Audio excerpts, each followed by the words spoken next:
ಒಕ್ಕಡೆಯೋ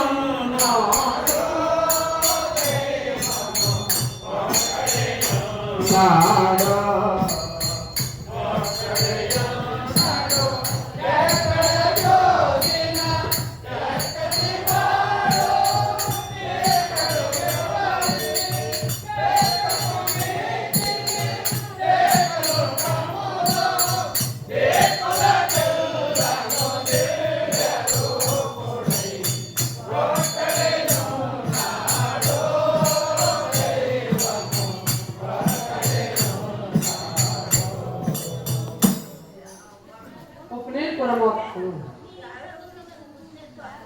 ಯಾವ ವೇದದಲ್ಲಿ ಹೇಳಿದರೆ ಕೂಡ ಪರಮಾತ್ಮ ಒಬ್ಬನೇ ಅಂತ ಹೇಳಿದಾರಾಗ್ಲಿ, ಒಂದೊಂದು ಕುಲಕ್ಕೆ, ಒಂದೊಂದು ಮತಕ್ಕೆ, ಒಂದೊಂದು ಜಾತಿಗೆ ಒಬ್ಬೊಬ್ಬರು ದೇವರು ಅಂತ ಹೇಳಿ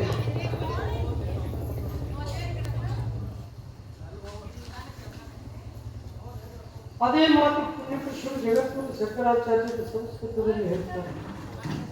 ಶ್ಲೋಕಾಜ್ಞಾನ ಪ್ರವಕ್ಷ್ಯಾಮಿ ಯದುಕ್ತಂ ಗ್ರಂಥಕೋಟಿಭಿಃ ಬ್ರಹ್ಮ ಸತ್ಯಂ ಮಿಥ್ಯಾ ಅಂತ ಹೇಳಿದ್ದಾರೆ.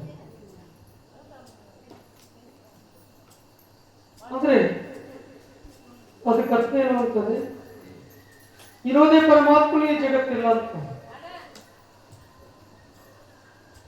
ಮತ್ತು ಸಂಸ್ಕೃತ ಭಾಷೆಯಲ್ಲಿ ಅದೇ ಮಾತು ಅರಬಿಕ್ ಭಾಷೆಯಲ್ಲಿ ಮಾತಾಡಿದ್ದಾರೆ.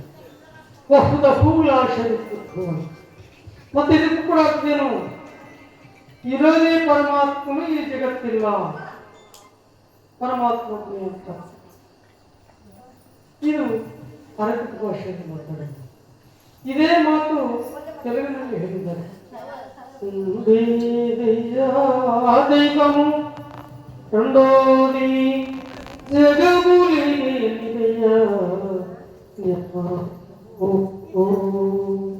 ಅಂತ ಹೇಳಿದ್ರು.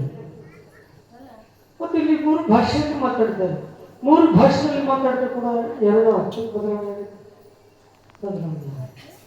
ಈ ಮೂರು ಭಾಷೆಗಳೇ ಅಲ್ಲ, ಈ ಜಗತ್ತಿನಲ್ಲಿ ಎಷ್ಟು ಭಾಷೆಗಳಿದಾವೋ ಅಷ್ಟು ಭಾಷೆಯಲ್ಲಿ ಮಾತಾಡಿದ್ರೆ ಕೂಡ ಪರಮಾತ್ಮನೇ. ಇಲ್ಲಿ ಈ ವಸ್ತ್ರವಿದೆ, ಈ ವಸ್ತ್ರವನ್ನು ಎಷ್ಟೋ ಭಾಷೆಯಲ್ಲಿ ಮಾತಾಡಿದ್ದಾರೆ.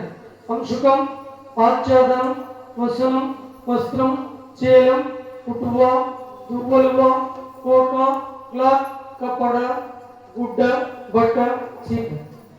ಬಣ್ಣ ಬದಲಾವಣೆ ಆಗೈತಾ? ಆರ್ತಿಯಲ್ಲಿ ಹೆಚ್ಚು ಕಡಿಮೆ ಆಗೈತಾ? ಇಲ್ಲಿದೆ ಈ ವಸ್ತ್ರ ಒಂದೇ, ವಸ್ತ್ರಕ್ಕೆ ಅಧಿಷ್ಠಾನವಾಗಿರುವ ಭಕ್ತಿ ಒಂದೇ. ಮತ್ತೆ ಬಣ್ಣ ಬದಲಾವಣೆ ಆಗಿದಾವಲ್ಲ ಸ್ವಾಮಿ ಅಂತ ನೀವು ಪ್ರಶ್ನೆ ಮಾಡಬಹುದು. ಆಕಾರ ಬದಲಾವಣೆ ಆಗೈತಲ್ಲ ಅಂತ ನೀವು ಪ್ರಶ್ನೆ ಮಾಡಬಹುದು. ಕರೆಕ್ಟ್, ಆಕಾರ ಬದಲಾವಣೆ ಆಗಿರ್ಬೋದು, ಬಣ್ಣ ಬದಲಾವಣೆ ಆಗಿರ್ಬೋದು. ಎಷ್ಟು ಆಕಾರದಲ್ಲಿ, ಎಷ್ಟು ಬಣ್ಣದಲ್ಲಿದ್ರೆ ಕೂಡ, ಎಷ್ಟು ವಸ್ತುಗಳಿದ್ರೆ ಕೂಡ, ಈ ವಸ್ತ್ರಕ್ಕೆ ಮೂಲ ವಸ್ತು ಹತ್ತಿ ಒಂದೇನಾ, ಎರಡನೇದೇನ ಹೇಳ್ತಾರೆ. ಎಷ್ಟು ವಸ್ತುಗಳು, ಎಷ್ಟು ಆಕಾರದಲ್ಲಿ, ಎಷ್ಟು ಬಣ್ಣದಲ್ಲಿದ್ರೆ ಕೂಡ ಈ ವಸ್ತುಕ್ಕೆ ಮೂಲ ವಸ್ತು ಹತ್ತಿ ಒಂದೇ. ಅದೇ ತರಹ ಈ ಜಗತ್ತಿನಲ್ಲಿ ಕೂಡ ಎಷ್ಟು ಕುಲವು, ಎಷ್ಟು ಮತ ಜಾತಿ ಇದ್ರೆ ಕೂಡ ಪರಮಾತ್ಮನೇ. ಇದು ಕುಲಕ್ಕೆ, ಮತಕ್ಕೆ, ಜಾತಿಗೆ ಸಂಬಂಧಪಟ್ಟದಲ್ಲ. ಅವರ ಮನಸ್ಸಿನಲ್ಲಿ ಕುಲವಿಲ್ಲ.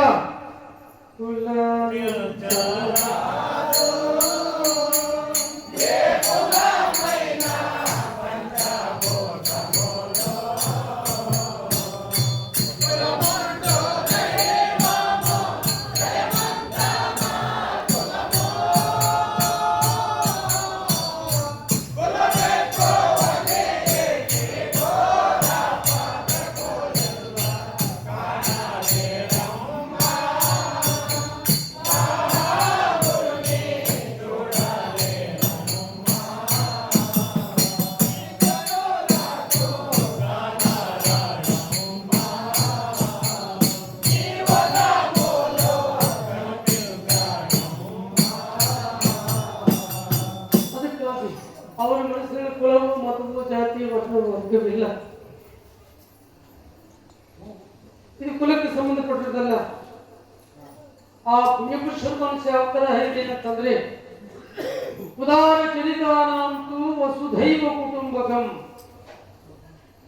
ಉದಾರ ಸ್ವಭಾವದಿಂದ ಅವರು ನೋಡಿರೋ ಪರಮಾತ್ಮ ಸತ್ಯವನ್ನು, ಅವರು ನೋಡಿರೋ ಪರಮಾತ್ಮ ಸುಖವನ್ನು ಯಾವತ್ತಿ ಈ ಜಗತ್ತಿಗೆ ಹಂಚಬೇಕು ಅಂತ ಸದುದ್ದೇಶದಿಂದ ಈ ಮಾರ್ಗವನ್ನು ಬೆಳೆಸಿದರಾಗಲಿ ಅವ್ರ ಮನಸ್ಸಲ್ಲಿ ಕುಲವು ಮತವು ಜಾತಿಲ್ಲ.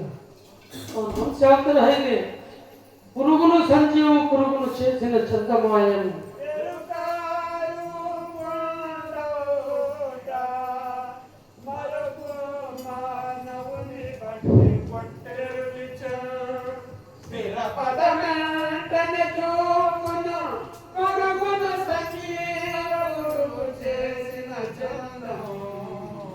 పురుగును సంజీవ పురుగును చేసిన చందమాయను. ఆ ಪುಣ್ಯಪುರುಷರ ಮನುಷ್ಯ ಯಾವ ತರ ಇದೆ ಅಂತಂದ್ರೆ, ಉದಾರ ಸ್ವಭಾವದಿಂದ ಅವರು ನೋಡಿರೋ ಪರಮಾತ್ಮ ಸತ್ಯವನ್ನು ಈ ಜಗತ್ತಿಗೆ ಹೇಳಬೇಕು ಅಂತ ಸದುದ್ದೇಶದಿಂದ ಯಾವ ತರಹ ಸಂಜೀವಗಳು ಇರುತ್ತೆ ನಿಮ್ಗೆಲ್ಲರಿಗೂ ಗೊತ್ತಿರಬಹುದು. ಅದಕ್ಕೂ ಈ ಕಾಲವ ಕಾಲ ಅಂತದೇನಿಲ್ಲ. ನಮ್ಮ ಮನೆ ಒಳಗೆ ಕಟ್ತಾ ಇರುತ್ತೆ, ಗೂಡು ಕಟ್ತಾ ಇರುತ್ತೆ.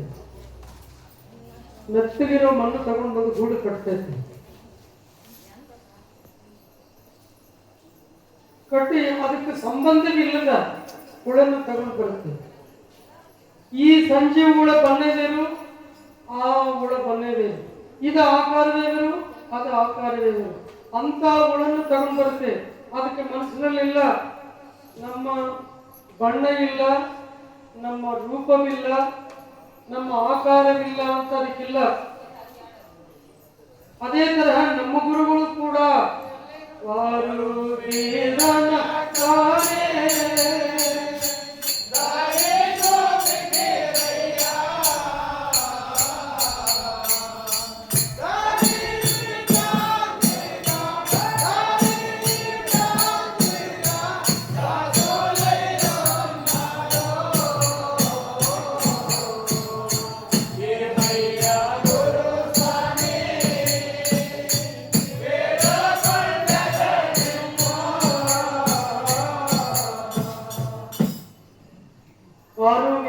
ಅವ್ರ ಮನಸ್ಸಲ್ಲಿ ದುರುದ್ದೇಶವಿಲ್ಲ, ಇದು ನಮಗೆ ಇರಲಿ ಅಂತ.